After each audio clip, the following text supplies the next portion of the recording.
प्रीतमगढ़ के राजा खड़क सिंह बहुत ही अय्याश और मजाकिया किस्म का राजा था। अपनी दो दो पत्नियों के रहते हुए नर्तकियों के साथ मुजरा सुनता रहता था। इसका फायदा डाकुओं के सरदार चंपत सिंह ने उठाया। वो धीरे धीरे सरताजपुर गांव का लगान वसूल कर राजा को देने लगा। कुछ ही सालों में चंपत सिंह इतना मजबूत हो गया कि राजा भी उससे डरने लगे। वो मनमाना लगान वसूलने लगा। एक दिन, पिताजी, हम लोग दिन रात कड़ी मेहनत करके कमाते हैं और डाकू चंपत सिंह के आदमी हमारा धन छीन कर ले जाते हैं। अरे बेटा, हम लोग गरीब पंडित हैं, हमें तो पूजा करवा कर अपना पेट भरना है, हमें राजनीति से क्या लेना देना। नहीं पिताजी, हमारा काम हमारे धर्म की रक्षा करना भी है। इस बार हम लोग कोई कर नहीं देंगे। हाँ नहीं बेटा, डाकू लोग बहुत ही बुरे लोग हैं। उनका काम ही लूट, हत्या और छीना चोरी है। इन लोगों से पंगा नहीं ले सकते। नहीं माँ, हमें आवाज उठानी ही पड़ेगी। कब तक हम गुलाम बनकर रहेंगे बताओ। तभी जगीरा लगान वसूलने ज्ञानचंद के पड़ोसी रतन के पास पहुंचा। क्यों रे रतन, पिछली 2 बार से तुम्हारे बेटे की तबीयत खराब है का बहाना बनाकर लगान नहीं दे रहा है? इस बार कोई बहाना नहीं चलेगा।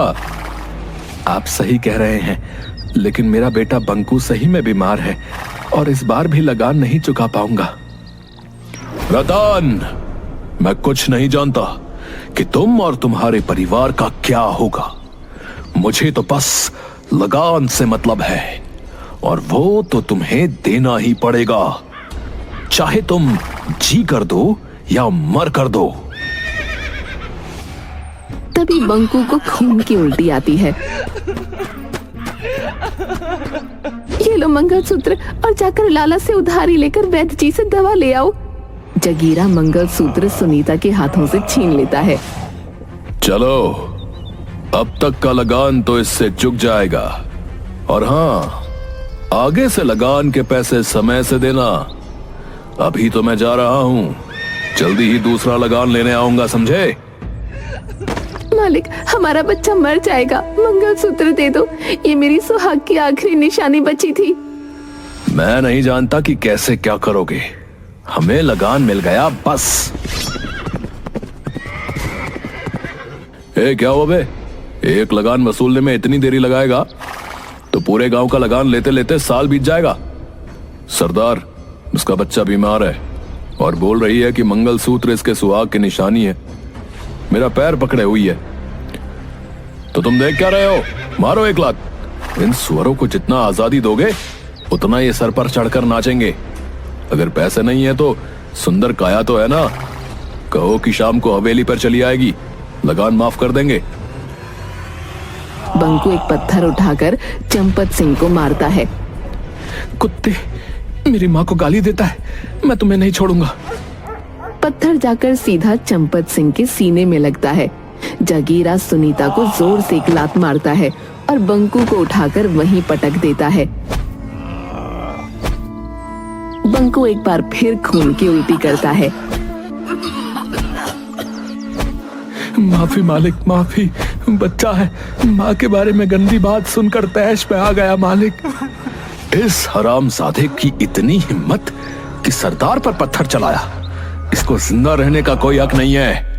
मालिक, अपना बच्चा समझकर छोड़ दीजिए मालिक, मेरे घर का इकलौता दीपक बुझ जाएगा।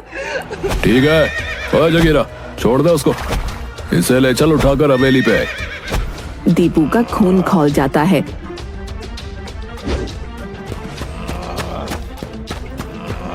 चंपत सिंह की ओर दौड़ता है। सुअर, मैं तुझे नहीं छोड़ूंगा, ये ले। इतना कहकर दीपू एक लाठी चंपत सिंह को मारता है। तब तक जगीरा और उसके गिरोह के अन्य डाकू दीपू को पकड़कर मारने लगते हैं। रुक जाओ जगीरा, इसने डाकू चंपत सिंह पर हाथ उठाया है, और एक नहीं, इस गांव के 2-2 लड़के आज हम पर हाथ उठा रहे हैं। इनकी सजा इन्हें मिलेगी। चलो, इसे हवेली पर ले चलो, वहीं हम इसकी सजा सुनाएंगे, और उस लड़के की माँ को भी हवेली पर ले चलो। मालिक, आप इसे छोड़ दे मालिक। हम ब्राह्मण हैं, हम अपने इष्ट देव की कसम खाकर कहते हैं अब ऐसा कभी नहीं करेगा। भीख मांगते हैं, हमें छोड़ दो, बदले में मुझे 10 कोड़े मार लो। चंपत सिंह उनकी एक नहीं सुनता।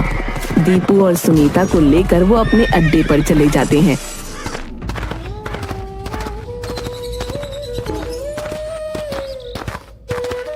इधर ज्ञानचंद और रतन राजा खड़क सिंह के पास पहुंचकर, महाराज की जय हो।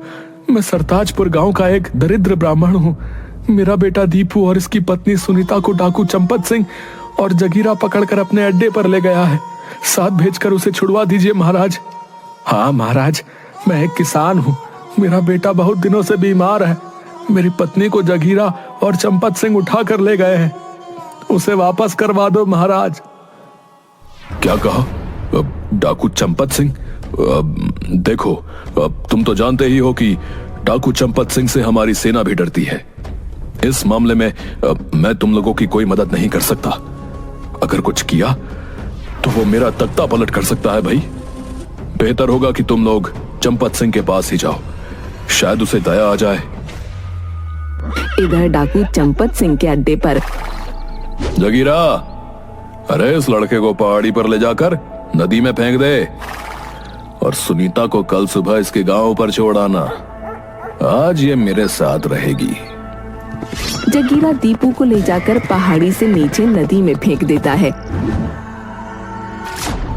नदी में गिरते ही दीपू बेहोश हो जाता है और रात भर बहते बहते एक अनजान जंगल के किनारे पत्थर से टकराकर रुक जाता है।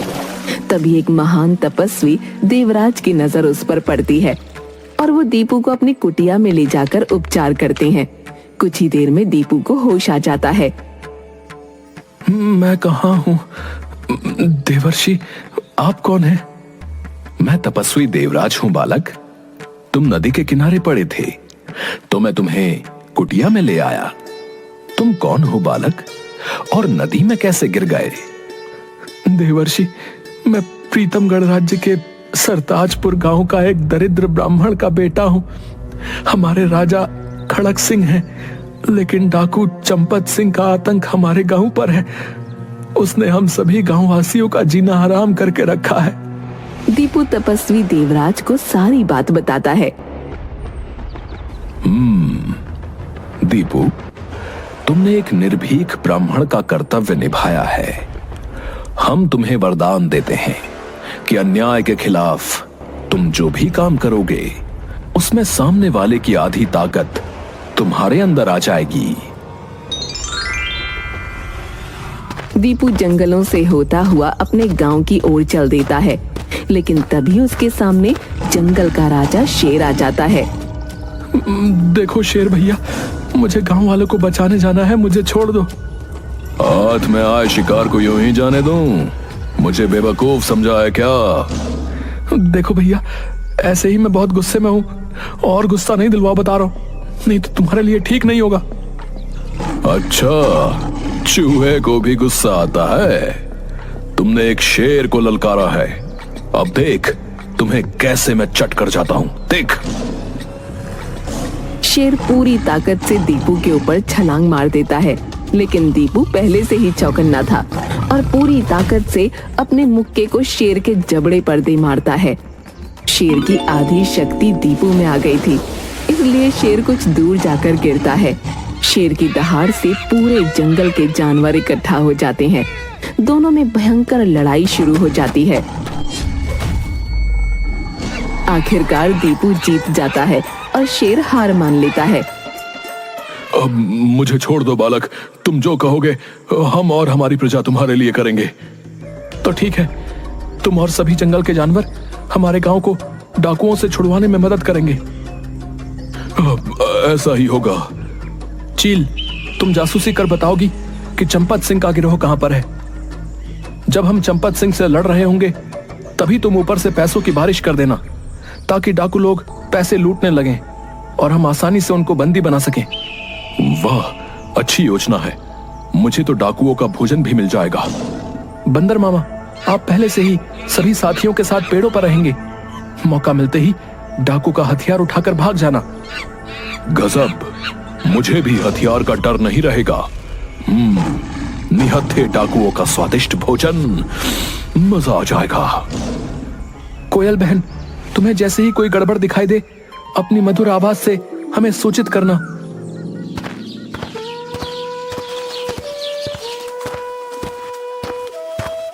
अरे मेरा बेटा, जिंदा है तू? अरे ओ दीपू की माँ, सुनती हो? जरा बाहर तो आना, देखो कौन आया है। आपको कई बार कहा कि दीपू का नाम ना लो, मुझे उसकी याद आ जाती है। अरे मेरा लल्ला तो जिंदा है, मैंने तो आशा ही छोड़ दी थी। हम कल सुबह ही गांव छोड़कर चले जाएंगे, नहीं तो चंपत सिंह के डाकू दीपू को जिंदा नहीं छोड़ेंगे। पिताजी, अब हम नहीं, चंपत सिंह और उनके डाकू हमारे गांव को छोड़कर जाएंगे। नहीं बेटा, हम लोग उनसे नहीं जीत सकते। वे हथियारों से हम सभी को मौत के घाट उतार देंगे। पिताजी की बात मान ले दीपू, हम लोग चलते हैं कहीं दूसरी जगह। अरे जिंदा बच्चे तो कहीं भी रहकर अपना जीवन गुजार लेंगे। हाँ बेटा, उस दिन सुनीता जगीरा को दांत काटकर भागकर जंगलों में जा छुपी। चंपत सिंह और उनके डाकू रतन के घर पर आए और सुनीता के न मिलने पर दोनों बाप बेटों को मार पीट कर गांव से निकाल दिया। दीपू ज्ञानचंद को अपने साथ हुई घटनाओं के बारे में बताता है। ज्ञानचंद और विजया को विश्वास दिलवाता है कि वो और जंगल के उसके साथी मिलकर डाकुओं को गांव से मार भगाएंगे। दूसरे दिन सुबह में कोयल आकर कूकने लगती है। पिताजी, लगता है खबरी ने डाकुओं को बता दिया कि मैं आ गया हूं। कोयल, तुम जाकर जंगल में खबर कर दो।